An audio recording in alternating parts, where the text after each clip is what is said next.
పరిశుద్ధమైన గ్రంథములో మనము ఎన్నో చోట్ల దేవుడు దేహం గురించి అంటే మన శరీరం గురించి మాట్లాడాడు. అదేవిధంగా ఆత్మ గురించి కూడా మాట్లాడుతున్నాడు. మన దేహము దేవుణ్ణి మహిమపరచాలి. ఇది పరిశుద్ధాత్మ దేవుడు ఈరోజు మనకి చూపిస్తున్న వాక్యము. మన దేహము దేవుణ్ణి మహిమపరచాలి. మరి మహిమపరుస్తుందా? ఈ వాక్యం ఎక్కడైనా ఉందా అని అంటే గనక 1 కొరింథీ 6వ అధ్యాయము 20వ వచనం ఒకసారి చూడండి. ఆయన వెల ఇచ్చి మిమ్ము కొనెను కనుక మీ దేహముతో దేవుని మహిమపరుపుడు. దేవుడు చాలా స్పష్టంగా చెప్తున్నాడు, నేను మిమ్మల్ని వెల ఇచ్చి కొన్నాను. మనల్ని అందరినీ దేవుడు వెల ఇచ్చి కొన్నాడంట. ఎంత పెట్టి కొన్నాడు? తన ప్రాణం పెట్టి కొన్నాడు. ఏం పెట్టి కొన్నాడు? తన రక్తం పెట్టి కొన్నాడు. ఎన్ని సంవత్సరాల జీవితము? ఇటర్నల్ లైఫ్, శాశ్వతమైన జీవితాన్ని పెట్టి మనల్ని కొన్నాడు యేసయ్య. అయితే ఆయన మనల్ని వెల ఇచ్చి కొన్నాడు కనుక మన దేహము మరి దేవుణ్ణి మహిమపరుస్తుందా అనే ప్రశ్న ఈ రోజున మనల్ని పరిశుద్ధాత్మ దేవుడు ప్రశ్నిస్తూ ఉన్నాడు. అంతకంటే కొంచెం పైకి వెళ్తే మనం 19వ వచనం ఒకసారి చూడండి. మీ శరీరము మీ అందు వసించు ఆత్మకు ఆలయమని మీకు తెలియదా? తెలుసు కదండి మనందరికీ. కనతలేని కథోలిక శ్రీ ప్రకటిస్తూనే ఉందా? ఎస్. మరి తెలియదా అని అడుగుతున్నాడు పరిశుద్ధాత్మ దేవుడు. మరలా గుర్తు చేస్తున్నాడు మనకి. ఆ ఆత్మ దేవునిచ్చే ఒసగబడింది, మీరు మీకు చెందినవారు కాదు. మామూలుగా మన కుటుంబాల్లో భర్త భార్యను చూసి, భార్య భర్తను చూసి, లేదంటే తల్లిదండ్రులు బిడ్డను చూసి, నేను అన్నాను, నువ్వు ఉన్నావు, ఇలా అయింది, అలా అయింది అని అంటున్నాం. తప్పు లేదండి. ఈ యొక్క లోక జీవితంలో మనం జీవిస్తున్నాం కాబట్టి తల్లిదండ్రుల యొక్క కృప లేకపోతే మనం బ్రతకం. ఎందుకంటే వాళ్ళు చంపేయాలనుకుంటేనే గర్భంలోనే చంపేస్తారు కదా, లేదంటే బయటకు వచ్చినాక పడేస్తారు కదా. ఈరోజు ఎంతోమందిని పడేస్తున్నారు కదా ఆడపిల్లల్ని. అలా మనం ఇంకా బ్రతికే ఉన్నాము. మనం చాలా సురక్షితంగా ఉన్నాము. మనం ఊపిరి తీసుకుంటున్నాము. కాబట్టి దేవుడు ఏమంటున్నా అంటే, మీరు ఊపిరి తీసుకుంటున్నారు, మీలో నా ఆత్మ ఉంది, అదేవిధంగా ఈ దేహము కూడా ఉంది. ఎక్కడి నుంచి వచ్చింది ఈ దేహము? మళ్ళీ ఆదికాండం దగ్గరికి వెళ్ళాలి మనం. ఆదాముని దేవుడు మట్టితో చేశాడు. ఆ మట్టికి ఊపిరిని ఊదాడు, ఆత్మతో నింపబడ్డాడు, జీవము కలవాడయ్యాడు. కాబట్టి మనం అందరం కూడా కరెక్ట్గా ఆలోచిస్తే ఈ మట్టి అంటే ఈ దేహము మనది కాదు. ఇందులో ఉన్న ఆత్మ దేవుడిచ్చిన ఆత్మ, ఊపిరి. మరి ఈ రెండు మనది కానప్పుడు ఇంకా దేనికోసం అండి మనం బ్రతికేది కదా? దేవుణ్ణి మహిమపరచడం కోసం బ్రతుకుతున్నాం. ఎంతోమంది పునీతులు మన కనతలేని కథోలిక శ్రీసభ ఇప్పటికీ హిస్టరీ ప్రకారము 10,000 మంది కంటే ఎక్కువగా ఉన్నారు. డినామినేషన్స్లో పునీతుల మధ్యవర్తిత్వ ప్రార్థన అడగరు, ఎందుకంటే నమ్మరు. నువ్వు నేను పునీతులను నమ్మకపోతే, శాశ్వతమైన జీవితం ఉంటుందని నమ్మకపోతే, వారి ప్రార్థనలు దేవుడు వింటాడు, మనల్ని రక్షిస్తాడని నమ్మకపోతే, మరి పరలోక రాజ్యంలో ఉన్న వాళ్ళ ప్రార్థనలే దేవుడు వినకపోతే ఈ లోకంలో ఉన్న మన ప్రార్థనలు వింటారని ఎలా అనుకోవాలని? ఎందుకంటే ఈ శరీరం దుర్బలమైనది. అవునా అండి? మత్తయి సువార్త 26వ అధ్యాయం 41వ వచనము. మీరు శోధనలకు గురి కాకుండా మేలుకొని ప్రార్థింపుడు. శోధనకి గురి కాకుండా ఉండడానికి మనం మేలుకొని ప్రార్థించాలి. మేలుకొని ప్రార్థించమంటే ఇప్పుడు 24 గంటలు ఉంటాయి రోజుకి, మొత్తం కూర్చొని టేబుల్ దగ్గర దేవుడికి స్తుతి స్తుతి స్తుతి అలా అంటున్నారా? లేదు, దేవుడు అలా అంటలేడు. ఆత్మలో మేల్కొని ఉండి ప్రార్థించండి. ఎందుకంటే ఆ ఆత్మ మీకు ఏం చెప్తుందంటే, ప్రార్థించు, శోధన రాకముందే ప్రార్థించు, వేదన రాకముందే ప్రార్థించు, అప్పుల బాధలు రాకముందే ప్రార్థించు, మేల్కొని ఉండు, నీకు దేవుడు ఇచ్చిన దాన్ని స్తుతించు. మీరు బాధలో ఉన్నారా? అయితే దేవుని ప్రార్థించండి. మీరు సంతోషంగా ఉన్నారా? అయితే దేవుని స్తుతించండి. మీకు ఏదైనా అవసరత ఉందా? దేవుణ్ణి ఆరాధించండి. దేవుడు తీరుస్తాడు మన ప్రార్థనలు. కానీ మన ప్రార్థనలు దేవుణ్ణి ప్లీజ్ చేసేటట్టుగా ఉండాలి, అంటే సంతోష పెట్టేలాగా ఉండాలండి. ఇప్పుడు ఫర్ ఎగ్జాంపుల్ కింద పడిపోయాను అనుకోండి, ముందుకు వెళ్ళి కింద పడ్డాను, కాలు ఇరిగింది, అమ్మో ఇప్పుడిప్పుడే రావాలి స్వస్థత, అట్లా కాదు అది ప్రార్థన. కింద పడకముందే అయ్యా నన్ను రక్షించు అనే ప్రార్థన, అది ప్రార్థన అంటే. కింద పడ్డాను తర్వాత కాదండి, వెళ్ళిన తర్వాత లోయలో మొత్తం పడిపోయిన తర్వాత కాదండి. లేదంటే దేవుడు ఒక ప్రదేశానికి వెళ్ళొద్దన్నా అనుకోండి, మనల్ని అక్కడికి వెళ్ళి ఎవరో ఒకరు తప్పిపోయేదాకా చేసుకోవద్దు. దేవుడు వెళ్ళొద్దు అంటే వెళ్ళొద్దు, అంతే. అయితే దేవుడి వాక్యం ఇక్కడ ఏం సెలవిస్తుందంటే, మీరు శోధనలకు గురి కాకుండాటకు మేల్కొని ఉండి ప్రార్థించండి, ఆత్మతో దేవుని ఆరాధించు, సత్యమందు దేవుని ఆరాధించు, మేల్కొని ఉండి ప్రార్థించు. అంటే మనము డే టైంలో మన యొక్క దేహాన్ని మొత్తం నలగొట్టుకుంటూ దేవుని ప్రార్థిస్తే మనం పడుకున్నప్పుడు ఆత్మ దేవుణ్ణి మొరపెడుతుందంట. ఇది నిజం. అందుకే ఎన్నో చోట్ల మనం చూసాము, మీకు అర్థము కాని మూలుగుల ద్వారా దేవుడి ఆత్మే, పరిశుద్ధాత్మే మీ నుండి మొరపెడుతుంది అంటాడు దేవుడు. హన్నా ఆ రోజు చేసిన ప్రార్థన ఏం ప్రార్థన అనుకుంటున్నారు? పరిశుద్ధాత్మ ప్రేరణ ద్వారా చేసిన ప్రార్థన. అందుకే ఏడుస్తుంది. ఈ నిరాశ, ఈ ఏడుపు సాతాను ఇచ్చే ఏడుపు కాదండి. 2 రకాలుగా ఉంటుంది ఏడుపు. ఒకటి సాతాను ఇస్తాడు, రెండవది దేవుడిస్తాడు. ఇది నిట్టూర్పుతో చేసే ప్రార్థన. సాతాను ఇచ్చే ఏడుపు ప్రార్థన ఎలా ఉంటుందంటే, దేవుడు చేసినా ఏడుపే, చేయకపోయినా ఏడుపే, భర్త బ్రతుకున్నా ఏడుపే, చచ్చిపోయినా ఏడుపే, కుమారులు బ్రతికున్నా ఏడుపే, చచ్చిపోయినా ఏడుపే. బ్రతుకున్నారు ఎందుకయ్యా అని ఏడుస్తావు, చచ్చిపోతే చచ్చిపోయారయ్యా ఎందుకయ్యా అని ఏడుస్తావు. ఎందుకండి మనకి ఈ ప్రార్థనలు? వ్యర్థం కదా ఇవన్నీ. దేవుడు ఏమంటున్నా అంటే, ఇదిగో ఆత్మ సిద్ధమైనను దేహము దుర్బలముగా ఉంది. ఎందుకు మన ప్రార్థనలు అస్తవ్యస్తంగా ఉన్నాయి, అర్ధహీనంగా ఉన్నాయి, అర్ధరహితంగా ఉన్నాయి? మన ప్రార్థన కూడా అర్థం ఉండదు ఒక్కొక్కసారి. ఎందుకు ప్రార్థిస్తామో కూడా. వాళ్ళని చంపేయి, వీళ్ళని చంపేయి, వాళ్ళు ఏదో నన్ను అన్నారు, వాళ్ళని శపించు. ఇది ప్రార్థన కాదు. ఇది ప్రార్థన అసలే కాదు. లేదంటే ఉన్న పలంగా ఇప్పుడు నేను కారు కొనుక్కోవాలి, ఇది ప్రార్థన కాదు. ఉన్న పలంగా నేను 2 అంతస్తుల బిల్డింగ్ లేపాలి, ఇది ప్రార్థన కాదు. ప్రార్థన అంటే, అయ్యా నువ్వు నాకు ఇచ్చావు కదా ఆత్మని, నేను అది అనుభవించలేకపోతున్నాను, ఎక్స్పీరియన్స్ చేయలేకపోతున్నాను. ఎందుకంటే ఒక్కసారి పరిశుద్ధాత్మ అనుభూతిలోకి మనం వచ్చిన తర్వాత, పరిశుద్ధాత్మ మనం పాపము చేస్తుంటే చూస్తాడు, ఏడుస్తాడు, మొరపెడతాడు. దేవుడికి ఎంత చేయాలో అంత చేస్తాడు. దాని తర్వాత మన పాపము అతిక్రమం అయ్యేసరికి మొత్తం వెళ్ళిపోతాడు పరిశుద్ధాత్మ దేవుడు. మన ఆత్మే ఉంటుంది, పరిశుద్ధాత్మ దేవుడు ఉండడు ఇంకా. అప్పుడు ఇలాంటి అనుభవం ఎవరికన్నా ఉందా అంటే, పరిశుద్ధమైన గ్రంథంలో దావీదుకండి. మనం 51వ కీర్తనలో 10-11 వచనాలు చూస్తే, అయ్యా నీ ఆత్మను నా నుండి తీసుకువేయకు, నీ సన్నిధి నుండి నన్ను గెంటివేయకు. అంటే దేవాలయం నుండి గెంటి వేస్తున్నాను అర్థం కాదండి. ఈ దేహం అనే దేవాలయం నుండి పరిశుద్ధాత్మ సన్నిధిలో ఉండలేకపోతున్నాడు, అనుభవించలేకపోతున్నాడు. అందుకే పరిశుద్ధాత్మను నా నుంచి తీసివేయక అయ్యా అని మొరపెడుతున్నాడు దావీదు. ఎందుకంటే ఆ బాధ, ఆ వ్యధ, ఆ నిస్పృహ ఎంత ఘోరంగా ఉంటుందంటే వర్ణనాతీతం అండి. నిజంగా ఎక్స్పీరియన్స్ చేసి చెప్తున్నాను నేను. ఒక్కొక్కసారి ఏదైనా తప్పు చేసినప్పుడు ఒప్పుకో అంటాడు దేవుడు, కన్ఫెషన్కి వెళ్ళు అంటాడు. నేను చాలాసార్లు ఎక్స్పీరియన్స్ చేశాను, మొండిగా ఉండి కూడా చేశానండి. నా మీదే ఒక ప్రాక్టికల్గా నేను అనుభూతిని పొందాను. చెప్తున్నాడు కదా, అయినా సరే ఉంటాను, కన్ఫెషన్కి వెళ్ళను. ఫర్ ఎగ్జాంపుల్ ఎవరన్నా మన దగ్గరికి వచ్చి ఏదైనా గొడవైంది అనుకోండి, సారీ అని చెప్పాము అతనికి, ఎలా ఉంటుంది మన మనసు? ఆయన మనల్ని కూడా సారీ అని చెప్పాడు, చాలా రిలాక్స్గా ఉంటుంది. ఇది ఆ వ్యక్తికి నీకు మధ్యలో జరిగిన ఘర్షణ ద్వారా ఇచ్చిన సారీ అనే మాట. కానీ ఆత్మలో నువ్వు చేసిన తప్పులు, పాపాలు ఒక వ్యక్తితో నువ్వు ఒప్పుకోవాలి. ఆ వ్యక్తి ఎవరు? యేసయ్య ఎవరు? ప్రధాన యాజకుడు. ఆ ప్రధాన యాజకుడు ఎవరు? మన కళ్ళ ముందు ఈనాడు కనతలేని కథోలిక శ్రీసభ ఇస్తుంది మనకి. అందుకే యోహాను 20:23 ప్రకారము వారి మీదికి నేను ఆత్మను ఊదాను, ఆ ఆత్మ ఇదిగో మీ పాపాలని క్షమిస్తే క్షమింపబడుతుంది, క్షమింపబడపోతే క్షమింపబడదు. ఇది ఎక్కడుంది? మత్తయి సువార్త 16:18 ఇదిగో పేతురు నీకు తాళపు చెవులను ఇస్తున్నాను, నీవు ఈ లోకంలో దేన్ని బంధిస్తావో అది ఆ లోకంలో పరలోక రాజ్యంలో బంధింపబడుతుంది, ఈ లోకంలో నువ్వు దేన్ని విప్పుతావో అది పరలోక రాజ్యంలో విప్పబడుతుంది. అంటే ఏంటి? పాప క్షమాపణ అన్నిటికంటే గొప్ప సాక్రమెంట్. పాప క్షమాపణ లేకపోతే మనం బ్రతకలేం, చచ్చిపోతాం లిటరలీ.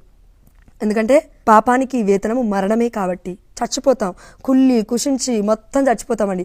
లాస్ట్ వీడియోలో మనం చూసుకున్నాం కదా, ఎముకలు సహితం హెచ్కేలు ప్రవచనం చెప్తుంటే పట్టమని ధ్వనితో కండరాలు పూయించుకొని ఇదిగో ఎముకలతో ఏర్పడుతున్నాయని. మన బాడీ మొత్తము కృషించిపోయేలాగా ఏది చేయగలుగుతుందంటే ఆత్మ చేయగలుగుతుంది. ఇదే దేహము శక్తివంతంగా తయారనంటే ఈ ఆత్మే చేయగలుగుతుంది. అదే ఆత్మ పరిశుద్ధాత్మ. కాబట్టి మత్తయి 26:41 దేవుడు ఏమంటున్నా అంటే, మీరు శోధనలో ఎందుకు పడుతున్నారో తెలుసా? ఆత్మ సిద్ధంగా ఉంది కానీ దేహము దుర్బలంగా ఉంది. ఆత్మలో దేవుడు మీకు సాయం చేస్తున్నాడు. ప్రార్థించట్లేరే మీరు? వాక్యం చదవట్లేరే మీరు? దివ్య బలి పూజకి వెళ్ళట్లేరే మీరు? పాప సంకీర్తనం తీయట్లేరే మీరు? ఎన్ని చేస్తున్నారు, ఎన్ని అతిక్రమాలు చేసినా కూడా పాపమే లేదు, నేను పరమ పరిశుద్ధురాలని, పరమ పవిత్రుని, నేను ఇలానే జీవిస్తాను, కనతలేని కథోలిక శ్రీసభ ఎంత చెప్పినా నాకు అనవసరము అని అంటే చచ్చిపోతాం, ఇంకేం చేయలేము, అంతే. ఎప్పుడు? శాశ్వత ఈ మరణం గురించి కాదు దేవుడు మాట్లాడేది, రెండో మరణం గురించి. అగ్ని చల్లారదు, పురుగు చావదు. శరీరంతో వెళ్తావు, ఊరికే వెళ్తున్నావు అని అనుకోకు. శరీరానికి బాధ తెలుస్తుంది. ఒక చిన్న నిప్పురవ్వ వచ్చి మీద పడితేనే అమ్మో అనుకుంటూ ఉంటామండి. ఎంత బాధ కదా, అక్కడ ఏదో అయిపోతుందని. ఇంత పెద్ద బాడీలో, ఇంత పెద్ద శరీరంలో, ఇంత పెద్ద దేహం మీద ఒక చిన్న నిప్పురవ్వ పడితేనే భరించలేకపోతున్నావు. మరి రెండో మరణంలో, శాశ్వతమైన మరణంలో భరిస్తావా? దేహం మొత్తం కాలుతుంటే, కమిలిపోతుంటే, అగ్ని మొత్తం ఆరకుండా అన్ని నన్ను కాల్చేస్తుంటే భయంకరమైన వేదన అది. అక్రందనలు ఆనాడు ఇజ్రాయేల్ ప్రజలు మొరపెడితే 430 సంవత్సరాలు దేవుడు వినలేదు. ఎందుకు వినలేదు? వాళ్ళు చెప్పిన మాటలు దేవుడు వినలేదు కాబట్టి. నువ్వు నేను అనుకుంటుండొచ్చు, దేవుడు కరుణామయుడు, దయామయుడు, చాలా కనికరం కలిగిన వ్యక్తి కాబట్టి క్షమిస్తాడు కదండి. అవునా? ఎస్. కానీ స్లీవలో మరణిస్తున్న యేసయ్య ఒక మాట అన్నారు. ఏమన్నారు? అయ్యా వీరేం చేస్తున్నారో వీరికి తెలియదు కనుక, చూడండి, వీరికి తెలియదు కనుక వీరిని క్షమించు. అన్యులకి ఏమీ తెలీదు, బైబిల్ గురించి అన్యులకి తెలీదు, పరిశుద్ధమైన గ్రంథం గురించి తెలీదు, యేసయ్య పేరు గురించి ఎవరికీ తెలీదు అన్యులకి.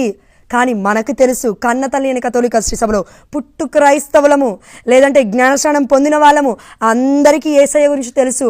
యేసు రక్తములోనే ఇదిగో రక్షణ ఉందని తెలుసు. ఇవన్నీ తెలిసిన తర్వాత కూడా పాపం చేసినప్పుడు పాప సంకీర్తనకి వెళ్ళాలని తెలిసినా కూడా, మంచి పనులు చెయ్యాలి చెడు పనులు చెయ్యొద్దు అని తెలిసినా కూడా, అరే ఏది చేసినా దేవుడు నా మంచికే అని తెలిసినప్పటికీ కూడా మన ప్రయత్నం మనం చేయకుండా నా ఇష్టం వచ్చినట్టు జీవిస్తాను, దేవుడు క్షమిస్తాడులే అంటే that's a hallucination, that's not true. అది అసత్యము, సత్యం అనబడదు. నిన్ను నన్ను మోసం చేస్తున్నాడు ఎవడు? ఇదిగో సాతాను, అబద్ధికుడు, అపవాది, దొంగవాడు. అందుకే యోహాను సువార్త 10వ అధ్యాయం 10వ వచనంలో మనం చూసాము, దొంగవాడు దొంగిలించుటకు, నరహత్య చేయుటకు, నాశనము చేయుటకు వస్తాడు దుష్టుడు. కానీ దేవుడు, ఆయన మన తండ్రి యేసయ్య మనల్ని అభివృద్ధి బాటలో నడుచుటకు, జీవవంతులుగా జీవింపజేయుటకు, సమృద్ధిగా ఆ జీవాన్ని ఇచ్చుటకు ఈ లోకంలోకి వచ్చి ఉన్నాను అని దేవుడు ఇంత క్లియర్గా చెప్తుంటే మరి ఇంకా ఏంటండి? పాప సంకీర్తన ఎందుకు తీయాలి? చర్చికి ఎందుకు వెళ్ళాలి? వాక్యం ఎందుకు చదవాలి? నిద్రపోతే సరిపోతుంది. నిద్రలోనే పోతావు. దేవుడు అంటాడు కదా, ఇదిగో అవివేకి, ఈ నైట్కే నీ ప్రాణం నేను తీసేస్తే ఎవరికి చెప్తాను? అందుకే దేవుడు అంటున్నాడండి. ఎవరితో? అందరితో అంటున్నాడు. ఎందుకంటే మనం 1 పేతురు 5వ అధ్యాయం 6వ వచనంలో గర్జించు సింహం వలె ఎవరిని మృంగుదునా అని సాతాను చూస్తున్నాడు. మరి ఇక్కడ దేవుడు జాగరూకులై శోధనలో గురి కాకుండా మీరు ప్రార్థించమంటున్నాడు. ప్రార్థించడమే మనకి శక్తి సరిపోవట్లేదే. ఫర్ ఎగ్జాంపుల్, మనలో కొంతమంది ఎలా ఉంటామంటే అండి, ఒక వారం తర్వాత మన ఇంట్లో ఎవరైనా చనిపోతారని తెలిసిందనుకోండి, ఏం చేస్తామండి? ఏడ్చుకుంటూ కూర్చుంటామా? డాక్టర్ తీసుకెళ్ళి వైద్యాలన్నీ చేపిస్తాము. ఏ రోగం ఉందో ఏమో, ఎట్లా చచ్చిపోతున్నాడో ఏమో, ఏంటో అని తెలుసుకోవడానికన్నా ప్రయత్నిస్తాము. ప్రయత్నమే ప్రార్థన. నిన్ను నన్ను కాపాడుకోవడానికి మన దేవుడిచ్చిన ఆత్మను మనలో శక్తివంతంగా నిద్రపోకుండా, అలా ఆత్మని నిరుత్సాహపడకుండా, ఇదిగో అలా చంపేయకుండా, ఆ ఆత్మతో పాటు మన దేహము కూడా స్వస్థత పొందుకోవాలంటే దేవుడు ఏమంటున్నాడంటే, ఆత్మ సిద్ధంగానే ఉందమ్మా, ఆత్మతో పాటు ఏకీభవించరాదు? ఆత్మతో పాటు ఏకీభవించయ్యా, నీకు ఇచ్చిన ఆత్మ నాదే అంటున్నాడు దేవుడు. అంటే యేసయ్యదే. దేహం ఇప్పుడు దుర్బలంగా ఉంది కాబట్టి భయపడద్దు. దేహంలో రోగాలు ఉన్నాయా? ఘోరమైన శ్రమలు ఉన్నాయా? లేకపోతే కూర్చున్న ప్లేస్ నుంచి లేవలేకపోతున్నావా? మేబీ నువ్వు ఒకవేళ ప్యారలైజ్ అయిన వ్యక్తే కావచ్చు, బెడ్ రిడన్ అయి ఉండొచ్చు, నో ప్రాబ్లం. దేవుడు అంటున్నాడు, ఇప్పటికైనా విశ్వాసం ఉంచు, చేసిన తప్పులను ఒప్పుకో. కన్నతల్లి అయిన కథోలిక శ్రీసభ దగ్గరికి వెళ్ళడానికి నీకు ఒకవేళ కాళ్ళే చచ్చుబడిపోయాయేమో, పిలువు. ప్రీస్టులను పిలువు, గురువులను పిలువు, ఇంటి దగ్గరికి పిలువు. వాళ్ళు వింటారు నీ కన్ఫెషన్స్. విన్న తర్వాత స్వస్థత తప్పకుండా అవుతుంది. నమ్ముట నీ వలనైతే నమ్మువానికి సమస్తము సాధ్యమే. విశ్వసించుట మన వలన తప్పకుండా అవుతుంది. ఎందుకు? ఈ ఆత్మలోనే విశ్వాసం అనే గొప్ప వరం ఉంది కాబట్టి. అందుకే దేవుడు మనకి ఈరోజు మనందరికీ అండి చెప్తున్నాడు. ఏమని అంటే, నాతో సహా, ఇదిగో ఆత్మ సిద్ధముగా శక్తివంతంగా ఉంది, కానీ దేహము దుర్బలంగా ఉంది. అయితే మరి ఈ దేహముతో దేవుడు మనల్ని మహిమపరచమని ఎందుకు అడుగుతున్నాడు? ప్రశ్న కదండి ఇది, అవునా కాదా? ఇదిగో మనం చదువుకున్నాము మొట్టమొదటిగా 1 కొరింథీ 6వ అధ్యాయం 20వ వచనంలో, దేవుడు మనల్ని వెల ఇచ్చి కొనెను కనుక మీ దేహముతో దేవుని మహిమపరుపుడు. మరి దేహము దుర్బలంగా ఉంటే దేవుని ఎలా మహిమపరిచేది? ఆలోచించాలి. ఎలా అండి మహిమపరిచేది? గత వీడియోలో మనం తెలుసుకున్నాం మరియ తల్లి యొక్క జీవితము కూడా నిష్కలంకమైనది. కాబట్టి మరియ తల్లి గర్భములో యేసయ్య తన రక్తాన్ని మాంసాన్ని మొత్తం పుణికిపుచ్చుకొని ఒక ముద్దలాగా తయారై ఈ లోకానికి శరీర రూపధారుడుగా వచ్చాడు. అందుకే ఆ శరీరానికి రక్తం ఉంది, మాంసం ఉంది, కండరాలు ఉన్నాయి, రక్త ప్రసరణ ఉంది, అన్నీ ఉన్నాయి. అందుకే ఆ రక్తము స్లీవపై కొట్టబడింది. ఆ దేహము నుండి కారుతున్న రక్తము ద్వారా మనకి రక్షణ. స్లీవ పైన ఉంది విగ్రహము కాదు, స్లీవ పైన ఉంది ఎవరో కాదండి, యేసయ్య. మర్చిపోయారా ఏంటి? దేవుడు గుర్తు చేయమంటున్నాడు. పక్కన ఇంకో దొంగవాడున్నాడు, ఇటుపక్క ఇంకో దొంగవాడున్నాడు, మంచి దొంగవాడున్నాడు, చెడ్డ దొంగవాడున్నాడు. దేవుడు ఏమంటున్నాడు? మంచి దొంగవాడితో, ఇదిగో నువ్వు విశ్వసించావు కనుక నీవు నాతో పాటు ఈనాడు పరదేశంలో ఉంటావు అని విశ్వసించాలి. అంతే. బట్టలు మార్చుకోమని దేవుడు చెప్పట్లేడు, లేదంటే గొప్పగా బ్రతుకోమని దేవుడు చెప్పట్లేడు, డాంబికత్వం పెంచుకోమని దేవుడు చెప్పట్లేడు, కార్లలో బంగ్లాలలో తిరిగితే నేను నిన్ను కాపాడుతాను దేవుడు అనట్లేడండి. నీలో ఉన్న ఆత్మని కాపాడుకో అమ్మా. ఆ ఆత్మ సిద్ధంగా ఉంది, కానీ శరీరము దుర్బలంగా, దేహము దుర్బలంగా ఉంది. కాబట్టి ఈ దేహాన్ని కూడా నువ్వు మహిమపరచుకో. ఎలా మహిమపరచాలి? మరియ తల్లి దేహాన్ని మహిమపరచుకుందా? ఎలా మహిమపరిచింది? లూకా సువార్త 1వ అధ్యాయం 36 నుండి మనం చూస్తే, సర్వోన్నతుని శక్తి నిన్ను ఆవరించును, ఇదిగో ఆ ఏలిన వారే నీతో ఉన్నాడు అని అంటున్నాడు గాబ్రియేలు దూత. దేవుడి అనుగ్రహాన్ని పొందుకున్నావమ్మా. ఇప్పుడు నువ్వెవరికి జన్మనిస్తున్నావంటే పవిత్ర శిశువుకి. చూడండి, శిశువు అని లేదు అక్కడ వర్డ్, పవిత్ర శిశువుకి నువ్వు జన్మనిస్తావు. అందుకే హోలీ ఇన్ఫాంట్ బేబీ జీసస్ అంటాం మనం. బేబీ జీసస్ అనం మనం, హోలీ ఇన్ఫాంట్, చిన్నారి బాలుడు. కాబట్టి ఆ బాలుడు గొప్పవాడు, బలవంతుడు, పరిశుద్ధుడు. కాబట్టి ఆ తల్లి గర్భములో పుట్టడానికి ఇష్టపడ్డాడంటే ఆ తల్లి హృదయం ఎంత నిష్కల్మషమైనది, ఆ తల్లి గర్భము ఎంత ధన్యమైనది, ఆ తల్లి జీవితమే పరిశుద్ధతలో నడిచింది అని బల్లగుది చెప్పొచ్చండి. కరెక్ట్గా చెప్పాలంటే ఒకవేళ అసత్య ప్రవక్తలు ఎవరైనా వచ్చి మీ మధ్యలోకి వచ్చి మరియ తల్లి గురించి నెగిటివ్గా మాట్లాడారనుకోండి, ఒక్క మాట అడగండి, నీ కళ్ళ ముందున్న నీ తల్లి గురించి నీకేమైనా తెలుసా? నీ తల్లినే మహిమపరచట్లేవు, నీ తల్లినే గౌరవించట్లేవు, నీ తల్లి గురించే అసలు మంచి మాటలు మాట్లాడట్లేవు. మరియ తల్లి గురించి మాట్లాడడానికి నీకు ఎంత అర్హత ఉంది? కళ్ళ ముందు కనబడుతున్నాయి అన్ని నిజాలు కాదు, కళ్ళ ముందు కనబడుతున్నవి మాత్రమే నిజాలు కాదు, వింటున్నది మాత్రమే నిజము కాదు, చెప్తున్నవి మాత్రమే నిజాలు కాదు. పరమ సత్యాలు కన్నతల్లి అయిన కథోలిక శ్రీ సభలో ఎన్నో ఉన్నాయి, అవి దాగి ఉన్నాయి. ఎక్కడ? పరిశుద్ధమైన గ్రంథంలోనే. ఇంకెక్కడికో వెళ్ళకండి మీరు. పరిశుద్ధమైన గ్రంథములో ఉన్న వాక్యంలో ఉన్న మర్మము నీకు నాకు అర్థం కావాలంటే పరిశుద్ధాత్మ చేత మనం అభిషేకింపబడాలి. ఆ పరమార్థాన్ని దేవుడే మనకి వివరిస్తాడు. ఏ వ్యక్తి వివరించలేడు, చాలా కష్టం వివరించాలన్నా కూడా. కొంతమంది అంటారు మరియ తల్లి డైరెక్ట్ వర్డ్ ఎక్కడుంది పరిశుద్ధురాలని అంటే లేదు, ఉండదు. ఉంటే దేవుడు ఎందుకు అంటాడు? పరిశుద్ధాత్మ మీ మీదకి వచ్చినప్పుడు మీకు సమస్త విషయాలని చెప్తుంది. మీరు ఇదిగో దేశ నలుమూలల ప్రపంచ నలుమూలత తిరిగి మీరు నాకు సాక్షులై ఉండండి అన్నాడు దేవుడు. నాకు సాక్షులై ఉండమని దేవుడు అంటున్నా అంటే నాకు అనగా యేసయ్యకు సాక్షులై ఉండమని అర్థం కాదు. పరిశుద్ధమైన గ్రంథంలో ఉన్న వాక్యంలో ఉన్న యొక్క నిగూఢమైన రహస్యాలకి మీరు సాక్ష్యముగా వెళ్ళండి అని అర్థము. ఆనాడు దేవుడు కేవలం 12 మంది అపోస్తులే కాదు, 72 మందిని కూడా పంపించాడు లోకానికి. ఎందుకు? ఎవరి మీద దేవుడు ఆత్మను ఊదితే వాళ్ళు వెళ్ళి ప్రకటించమని అర్థము. ఒకవేళ నువ్వు నేను ఈ రోజులా అసూయతో, కుళ్ళుతో, కుతంత్రంతో, మరి కొంతమంది పరిశుద్ధాత్మ ప్రేరణతో బయటకు వచ్చి బోధిస్తున్నప్పుడు వారిని అనగద్రొక్కాలని చూస్తున్నారేమో, కానీ పరిశుద్ధాత్మ వారిని లేబడుతుంది. ఎలా? వారి యొక్క దేహము కూడా దేవుడి కృప చొప్పున మహిమపరపబడాలి అని ముందుకు వస్తున్నారు ఎంతోమంది బిడ్డలు. కాబట్టి వారిని త్రొక్కివేయొద్దు అని దేవుడి యొక్క వాక్యం సెలవిస్తుంది. వారి దేహము కూడా నీ దేహము నా దేహమే కాదు, వారి దేహము కూడా దేవుని మహిమపరచడానికే ఈ ప్రయాస మొత్తము ఈ యొక్క లోకంలో చేసేది. కాబట్టి మరి ఈ దేహము దేవుని ఎలా మహిమపరుస్తుంది? ప్రశ్న కదండి. ఎస్. మళ్ళీ యోహాను సువార్త లాస్ట్ క్లాస్లో మనం విన్నాం. యోహాను సువార్త 6వ అధ్యాయం దగ్గరికి రండి ఒకసారి. వీలైతే అండి ఇప్పుడు వీక్షిస్తున్న మీరు అందరూ కూడా 6వ అధ్యాయం మొత్తము చదవమని మిమ్మల్ని అందరూ నేను చేతులెత్తి రిక్వెస్ట్ చేస్తున్నాను. 6వ అధ్యాయం క్లియర్గా చదవడానికి ప్రయత్నించండి. పరిశుద్ధాత్మదేవ నాకు సాయం చేయమని అడగండి. చాలా మర్మాలు ఉన్నాయి ఈ 6వ అధ్యాయంలో, చాలా థింగ్స్ ఉన్నాయండి, అర్థం చేసుకుంటే చాలా గొప్ప విషయాలు ఉన్నాయి. అయితే 6వ అధ్యాయము 48వ వచనం చూడండి.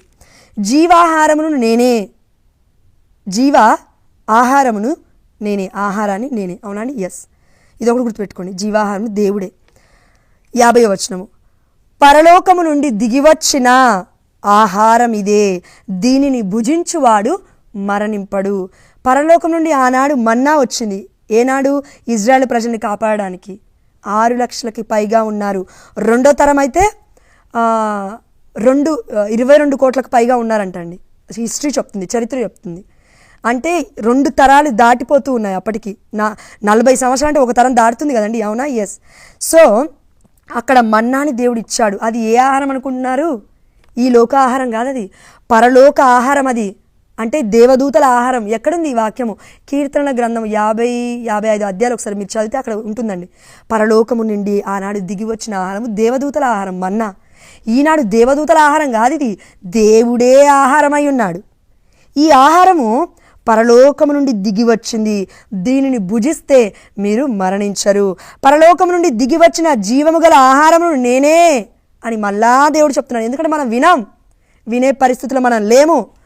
డినామినేషన్స్ కూడా వినే పరిస్థితుల్లో లేరు, వర్గాలుగా చీలిపోతున్నారు. కాబట్టి దేవుడు బాధపడుతున్నాడు. ఎందుకు బాధపడుతున్నారు? లాస్ట్ వర్షంలో మనం చూద్దాం. అయితే దేవుడు ఏమంటున్నా అంటే, నేను ఇచ్చు ఆహారము నా శరీరమే. జీవాహారము నేనే. నేను ఇచ్చు ఆహారం ఏంటంటే నా శరీరమే. కాబట్టి ఈ శరీరం గురించి దేవుడు ఏం మాట్లాడుతున్నాడు చూడండి. 57వ వచనము, యోహాను సువార్త 6:57. జీవము గల తండ్రి నన్ను పంపెను, నేను తండ్రి మూలమున జీవించుచున్నాను, అట్లే నన్ను భుజించువాడు నా మూలమున జీవించును. ఇక్కడ జీవం అంటే 2 విషయాలు ఉన్నాయి. కరెక్ట్గా అబ్జర్వ్ చేయండి మీరు. ఇప్పుడు ఈ లోకంలో బ్రతుకుతున్న వాళ్ళమందరము చచ్చిపోకుండా ఉన్నాం కదండి, జీవంతో ఉన్నాం, అవునా? ఎస్. ఊపిరి పీల్చుకుంటున్నాం, జీవంతో ఉన్నాం. ఇది మొదటిది. రెండవది ఏంటంటే అది నిత్య జీవం. నిత్యము బ్రతుకుతాము, నిత్యము జీవిస్తూనే ఉంటాం. అదేంటిది? పరలోక జీవితం గురించి దేవుడు మాట్లాడుతున్నాడు. ఈ 2 జీవితాలు ఇందులో మర్మమై ఉన్నాయి. ఇదిగో క్రోడీకరించబడి ఉన్నాయి, లేదంటే ఏమంటారండి, అటాచ్గా ఉన్నాయి. ఈ 2 విషయాలు కూడా అర్థమవుతుందండి. ఒకదానికి అనుసంధానం కలిగి ఉన్నాయని చెప్పొచ్చు. అదేంటి? ఒకటి ఈ లోక జీవితము, 2 నిత్య జీవితం, శాశ్వతమైన జీవితం కూడా ఉంది ఇందులో అంటున్నాడు దేవుడు. ఎలా? అందుకే ఈ లోకంలో జీవిస్తున్న మనము అంతటా యూదులు ఒకరితో ఒకరు మనం భుజించుటకు ఈయన తన శరీరమును ఎట్లు ఇస్తాడు అని వాదించుకొనసాగిరి. అందుకే దేవుడు ఏమంటున్నా అంటే, నేను అనగా మీరు మనుష్య కుమారుని శరీరమును భుజించి ఆయన రక్తమును పానము చేస్తే తప్ప, తాగితే తప్ప మీలో జీవం ఉండదని నేను మీతో నిశ్చయముగా చెప్పుచున్నాను. ఆమేన్, హల్లెలూయా. దేవుడే నిశ్చయముగా బైబిల్ నుంచి చెప్తుంటే ఇంకా డైరెక్ట్ వర్డ్ నీకేం కావాలి ప్రియమైన బిడ్డ? ఈ రక్తము మరియ తల్లి గర్భం నుండే వచ్చింది కదా, చరిత్ర ఉంది కదా. కాబట్టి ఇది మనం విశ్వసించాలి. చివరిగా అండి, మరి మన దేహము 1 కొరింథీ 6వ అధ్యాయము 20వ వచనం మనం చూసాము. ఆయన వెల ఇచ్చి మనల్ని కొన్నాడు. ఆ వెల ఏంటి? రక్తము. తన దేహం ఏంటి? మన దేహాన్ని మహిమపరచమంటున్నాడు. అంతే. ఈ దేహముతో దేవుని ఎలా మహిమపరిచేది? దేవుడు చిత్తానుసారంగా జీవిస్తూ ఆత్మతో నడిపింపబడితే దేహము కూడా అటే వెళ్తుంది. దేహముతో నడిపించబడుతుంటే ఆత్మ అపరిశుద్ధంగా తయారైపోతుంది. కాబట్టి ఆత్మతో మనం నడిపింపబడితే, ఆత్మతో మనం నడిపింపబడాలంటే దేహముతో మనము దేహాన్ని కూడా మన ఆధీనంలోకి తీసుకోవాలి అనంటే ఒకే విషయం, కేవలము ఇది నా శరీరము, ఇది నా రక్తము, దీన్ని భుజించండి, దీన్ని పానము చేయండి అని చెప్తున్న దేవుడి యొక్క శాశ్వతమైన పలుకులు దర్శన గ్రంథము మనం 8, 9, 10 అధ్యాయాలు చదివితే అక్కడ ఉన్నాయి. ఇవి సత్యమైన పలుకులు. అందుకే దేవుని మనం ఏమంటామంటే, తీసుకునే ముందు దేవుడి యొక్క రక్త శరీరాలను గురువు ఇలా చూపించగానే అనగానే మనం ఏమంటామండి? ప్రభువా, నీవు నా ఇంట ప్రవేశించుటకు నేను పాత్రురాను కాను, కానీ నువ్వు ఒక్క మాట చెప్పినా నా ఆత్మ స్వస్థత పొందును. ఆత్మ స్వస్థత పొందితే ఆటోమేటిక్గా ఆత్మచేత నడిపింపబడుతున్నాము కాబట్టి దేహము కూడా స్వస్థత పొందుకుంటుంది. కాబట్టి చివరి మాట అండి, అదేంటంటే మట్టి నుండి వచ్చిన మన ఈ శరీరానికి దేవుడు ఎంతో అమూల్యమైన స్థానాన్ని ఇచ్చాడు. అదేవిధంగా ఆత్మకి కూడా అమూల్యమైన స్థానాన్ని దేవుడు ఇస్తున్నాడు. అందుకే ఏమంటున్నాడు అనంటే, మీరు మీకు చెందిన వారు కానే కారు, కాబట్టి నన్ను మహిమపరచండి అని. చిన్ని ప్రార్థన చేసుకొని ముగించుకుందాం. పరిశుద్ధుడా, ప్రేమగలిగిన తండ్రి, ఈ దేహము మాది కాదు, ఈ ఆత్మ మాది కాదు. అందుకే మీ ఆత్మను మాలో ఊదారు తండ్రి. అందును బట్టి, మీ కృపను బట్టి మీకు స్తోత్రమయ్యా. అయా, నీ చిత్తానుసారంగా ఆత్మతో అభిషేకింపబడ్డ మేమందరము కూడా ఆత్మలోనే నడుచుటకు మాకు దేహానికి శక్తినివ్వండి తండ్రి, ఎందుకంటే మా దేహము దుర్బలమైనది అని నువ్వే అంటున్నావయ్యా. మేము పొందుకున్న నీ దేహము దివ్య సప్రసాదము, ఆ దేహాన్ని పొందుకుంటూ మా దేహముతో మిమ్మల్ని మహిమపరిచే కృపను మా అందరికీ దయచేయమని, మేము రక్తాన్ని పొందుకుంటూ ఆత్మకి పోషణగా మేము అందజేసుకుంటున్నాయినా మీ యొక్క ఆత్మని కూడా నా తండ్రి మీ చిత్తానుసారంగా నడిపించుకుంటున్నాయినా మీ చిత్తానుసారముగా జీవించుటకు మా దేహానికి మా ఆత్మకి మీరు నేర్పించమని, దానికి కావలసిన జ్ఞానాన్ని, బుద్ధిని, వివేకాన్ని, విచక్షణను మా అందరికీ కూడా దయచేయమని, ముఖ్యముగా క్రమశిక్షణ కలిగిన ప్రార్థన శక్తితో మమ్మల్ని అందరినీ నింపుతామని విశ్వసిస్తూ ఈ చిన్ని ప్రార్థనను నజరేయుడైన యేసుక్రీస్తు అతి పరిశుద్ధమైన నామమున, ఉన్నతమైన నామమున, ఘనమైన నామమున మా దేహాలు యేసు నామములో మిమ్మల్ని మహిమపరచునుగాక మా ప్రియ పరలోకపు తండ్రి. Amen. Hallelujah. God bless you all.